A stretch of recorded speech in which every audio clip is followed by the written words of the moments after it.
Welcome to Novel Update. Ketika jarak pengawal elit kurang dari beberapa meter, Luther menekuk sedikit lututnya dan menendang dengan kuat. Duar! Sebuah lubang seketika terbentuk di tanah. Luther lalu menyerang sekelompok orang itu sekaligus. Kemanapun dia lewat, selalu ada jeritan kesakitan dan darah yang tertumpah. Dengan dukungan energi sejati yang melindungi tubuhnya, para pengawal elit itu langsung terlempar satu persatu sebelum mereka sempat menyentuh Luther. Ada yang patah tangan dan kaki, ada pula yang langsung mati. Tidak ada satupun yang sanggup melawan. Saat ini, Luther bak seekor harimau ganas yang melompat ke dalam kawasan domba. Dia tak terkalahkan dan tak terhentikan. Hanya dalam waktu beberapa menit, sebagian besar dari ratusan pengawal elit itu telah dirobohkan.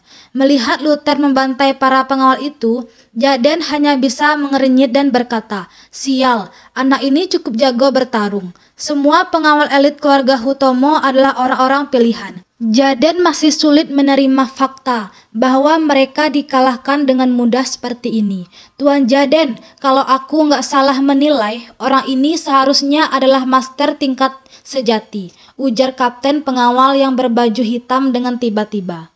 Jaden bertanya balik, master tingkat sejati, bukannya kamu juga sama? Kamu yakin setiap kapten pengawal keluarga Hutomo setidaknya harus menjadi pesilat tingkat sejati? Jangan khawatir Tuan Jaden, aku bisa mengatasi orang ini dengan mudah, ujar kapten pengawal itu dengan percaya diri. Bagus, jangan langsung bunuh dia, lumpuhkan saja dulu, aku ingin bermain dengannya pelan-pelan, ujar Jaden. Baik, sahut kapten pengawal sambil tersenyum. Saat keduanya tengah bicara, pertarungan di depan sudah berakhir. Ratusan pengawal itu dirobohkan dan tergeletak tidak berdaya di tanah. Ada yang luka ringan, tetapi ada pula yang terluka serius hingga terancam cacat. Jeritan kesakitan dan ratapan terus terdengar dari mulut mereka. Plok, plok, plok, kapten pengawal menghampiri Luther sambil bertepuk tangan.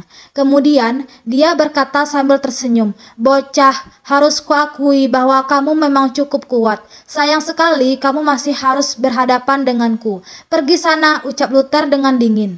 Ekspresi kapten pengawal ini menjadi muram saat berkata, kamu sombong sekali. Hari ini aku akan membuatmu tahu kalau masih ada orang yang jauh lebih kuat darimu." Usai berkata begitu, kapten pengawal mengambil segera maju. Tubuhnya memelesat kencang ke depan bak anak panah yang dilepas dari busur. Detik berikutnya terdengar bunyi teredam. Kapten pengawal yang menyerbu ke depan tadi merasa seperti baru ditabrak kereta api. Tubuhnya langsung terpental 20 hingga 30 meter jauhnya. Kemudian dia menghantam masuk ke bebatuan di taman. Hanya kedua kakinya yang terlihat dan sesekali berkedut. Jaden langsung tercengang. Melihat kejadian ini, kapten pengawal keluarga Hutomo yang merupakan master tingkat sejati dikalahkan dengan satu serangan. Bagaimana hal ini mungkin terjadi? Sekarang giliranmu, ujar Luther sambil menatap Jaden. Dia mulai melangkah perlahan mendekati Jaden. Luther, aku peringatkan padamu untuk enggak macam-macam. Aku ini keturunan langsung keluarga Hutomo. Kalau kamu berani melukaiku, aku jamin kamu bakal mati, teriak Jaden sok berani. Nama keluarga Hutomo nggak akan bisa jadi jimat pelindungmu. Orang lain mungkin nggak berani macam-macam padamu, tapi aku berani, balas Luther. Setelah sampai di hadapan Jaden, dia langsung meninju perutnya. Jaden menjerit keras dan terlempar tinggi ke udara. Setelah itu, dia jatuh dengan kedua lutut membentur tanah dengan keras. Darah muncar keluar dari mulut dan hidungnya.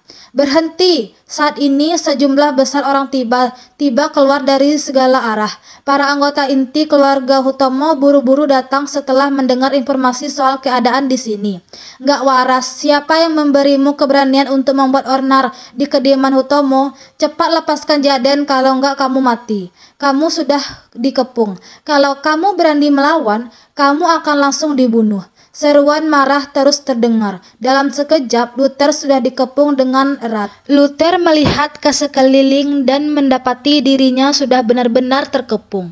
Kerumunan orang ini terdiri dari para elit keluarga Hutomo. Di antaranya ada beberapa wajah yang familiar, yakni Joshua dan Kin.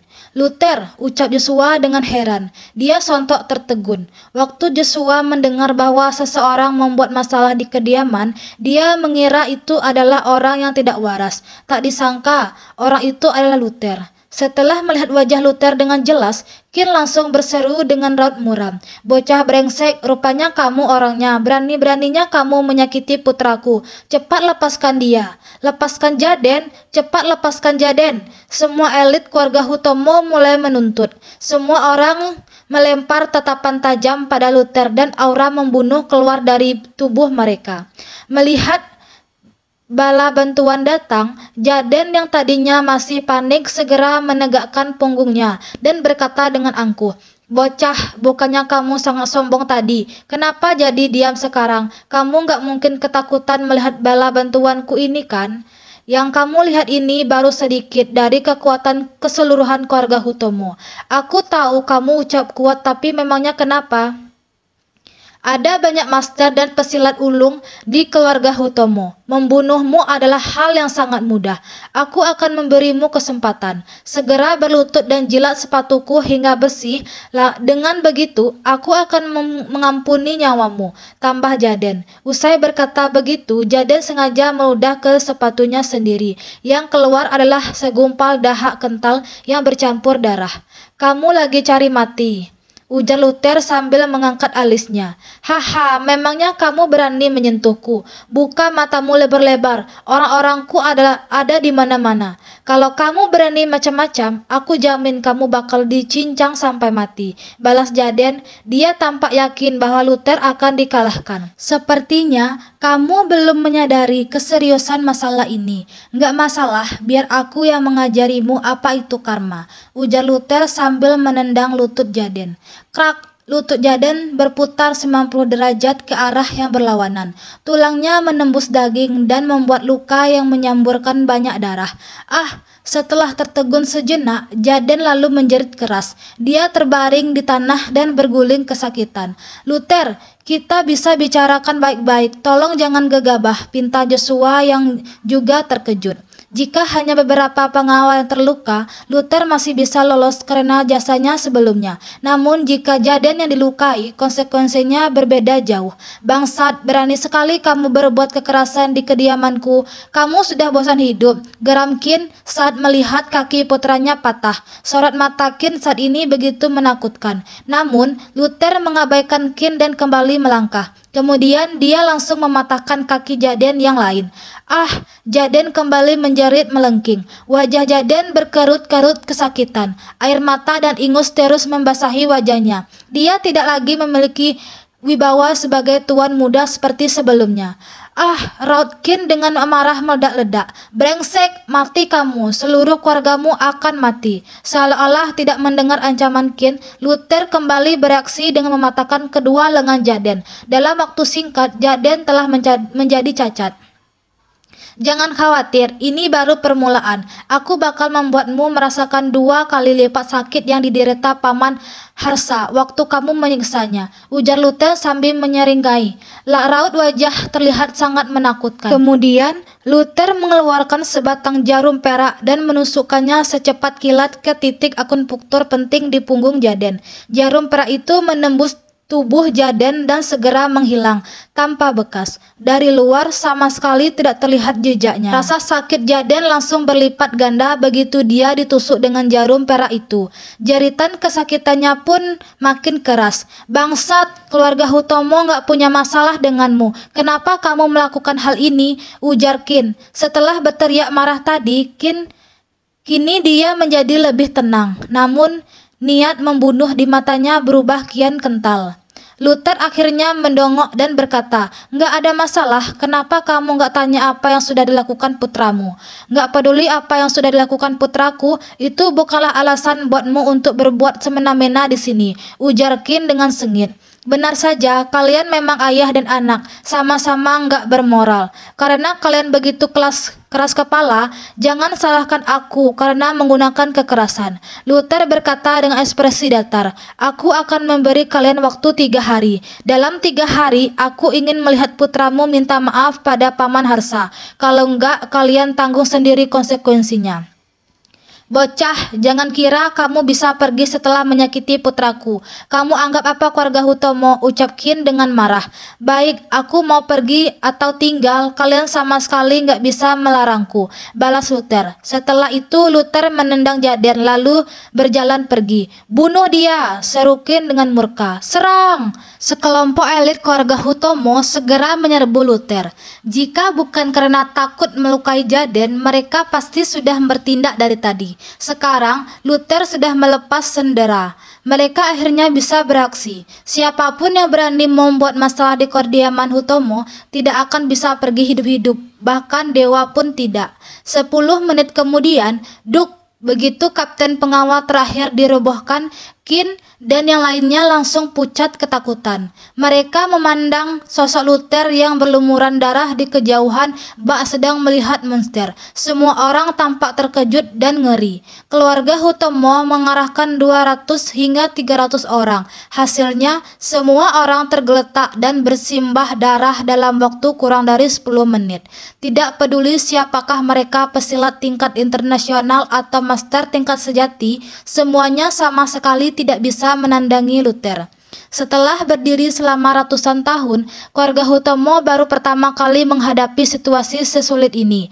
Tidaklah berlebihan untuk mengatakan bahwa Luther telah mengalahkan semua master keluarga Hutomo sendirian.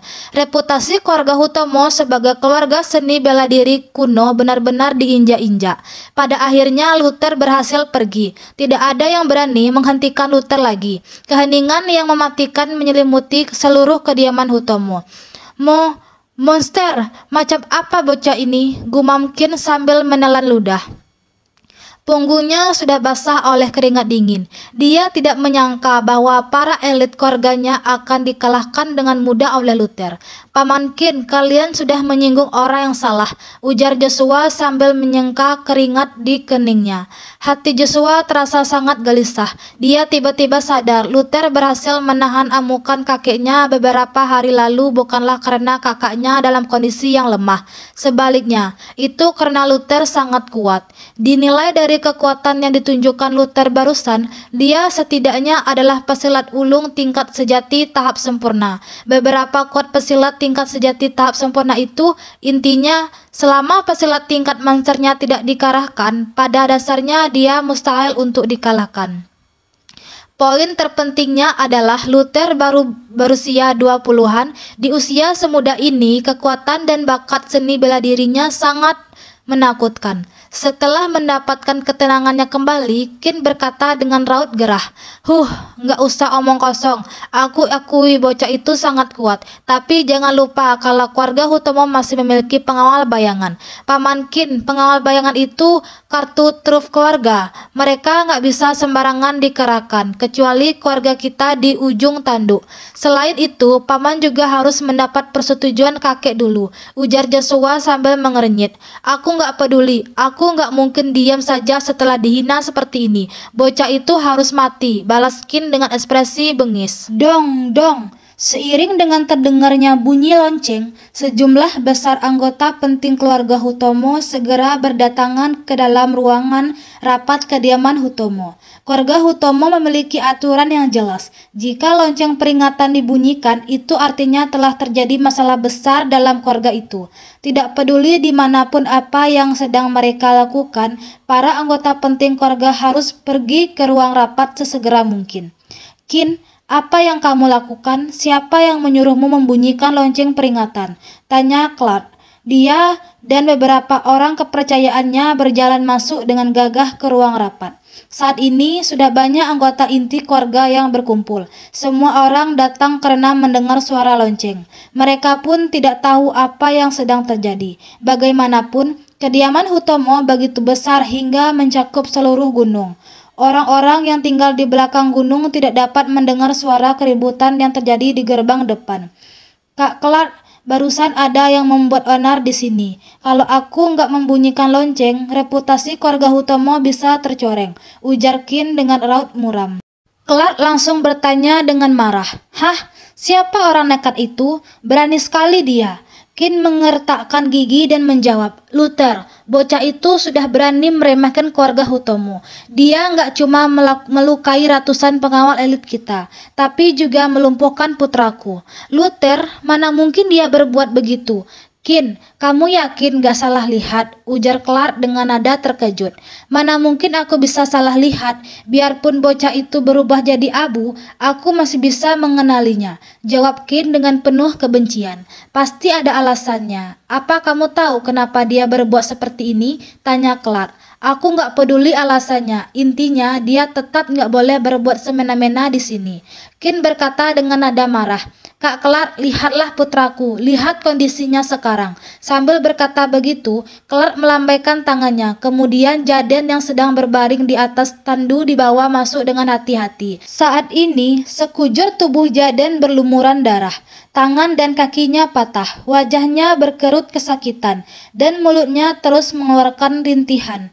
Kondisi Jaden yang menyedihkan membuat suasana langsung gempar. Jaden adalah keturunan langsung keluarga Hutomo dan merupakan sosok penting yang dibina khusus oleh keluarga ini. Semua orang langsung heboh melihat Jaden dipukuli hingga lumpuh seperti ini. Luther benar-benar kejam. Kita harus balas dendam. Benar, kita harus menangkap dan menghukumnya sebagai peringatan bagi orang lain. Semua orang berkomentar dengan marah. Semuanya harap bersabar sebentar. Ada yang ingin kusampaikan. Saat ini Joshua tiba-tiba berdiri dan berkata dengan tenang, Paman Clark, berdasarkan penyelidikanku, masalah ini bermula dari Jaden. Oh, coba ceritakan, ujar Clark sambil mengangkat alisnya. Untuk mengobati kakek, Luther meminta seseorang untuk membawakan sebotol anggur obat dari ini. Tapi waktu orang itu sampai ke depan gerbang, Jaden sengaja mempersulitnya. Dia nggak cuma membuang hampir habis anggur obat, tapi juga melukai orang yang membawakan anggur itu sampai sekarat. Itulah alasan Luther balas dendam, ucap Joshua dengan jujur.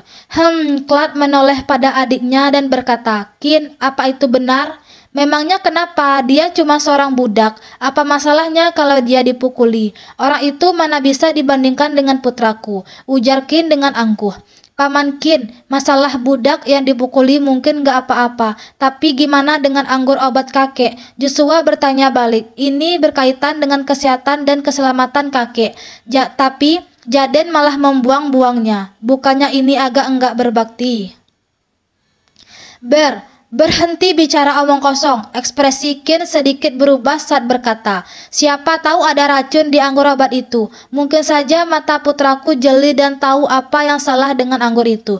Jadi dia menghentikannya. Ini hanya pernyataan sepihak kalian, ujar Joshua. Kin melototi Joshua dan membentak, diam, apa kamu sedang mencurigaiku? Sebagai seorang junior, apa kamu punya hak untuk mengkritikku? Lantaran tidak punya cara untuk membantah, Kin pun menggunakan senioritasnya untuk mengintimidasi Joshua. Tindakannya ini justru malah membuat orang curiga.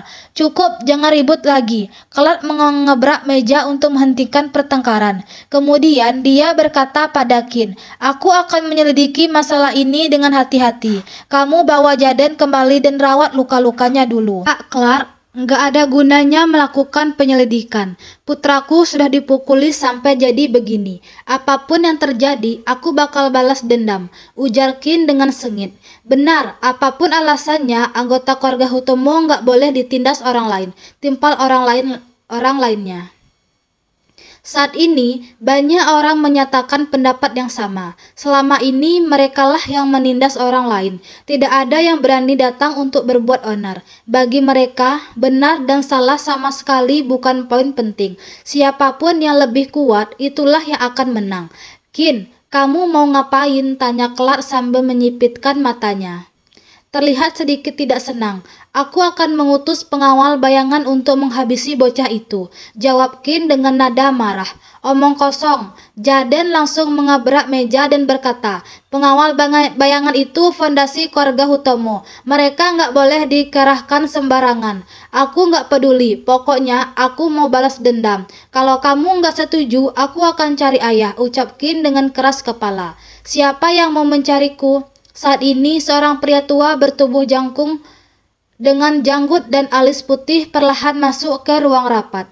Pria tua itu menyilangkan kedua tangannya di balik punggung dan ekspresinya tampak tenang. Meski tubuhnya tidak memancarkan aura kuat, setiap langkah dan gerak-geriknya memancarkan wibawa.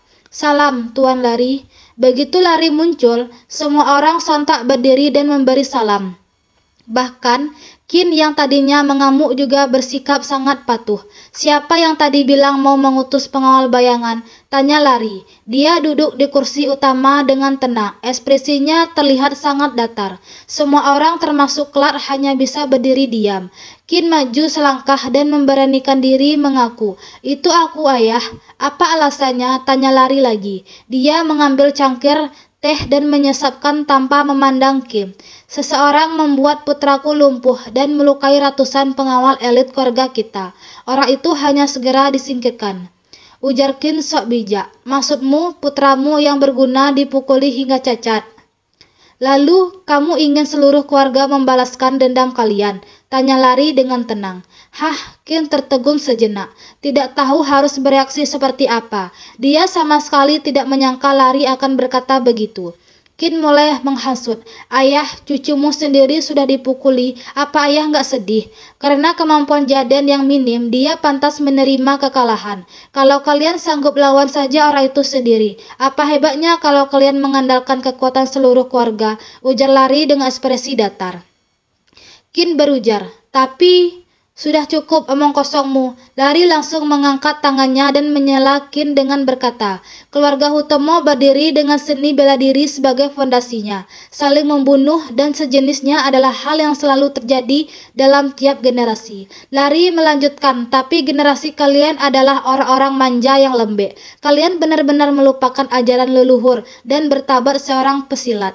Apakah menurut kalian para pesilat itu dibesarkan dengan makan dan hidup enak setiap hari?" sambung Lari. "Para pesilat harus berjuang dengan berkeringat dan darah. Mereka harus bertarung dengan gagah berani, mempertaruhkan nyawa demi merangkak keluar dari tumpukan mayat dan lautan darah. Lihatlah diri kalian masing-masing. Berapa banyak dari kalian yang pernah berada dalam situasi di mana kalian harus mempertaruhkan nyawa? Siapa dari kalian yang pernah maju ke medan perang sebenarnya? Saat ini, seorang pemuda dari luar pun bisa mengintimidasi kalian. Berani-beraninya kalian mengeluh padaku. Kalian benar-benar nggak berguna." Hardik Lari. Setelah melihat kalimat terakhir terlontar, suasana langsung menjadi sangat sunyi. Tidak hanya Qin, seluruh anggota keluarga Hutomo di sana juga berkeringat dingin. Orang bodoh pun bisa mengerti bahwa Lari sedang marah.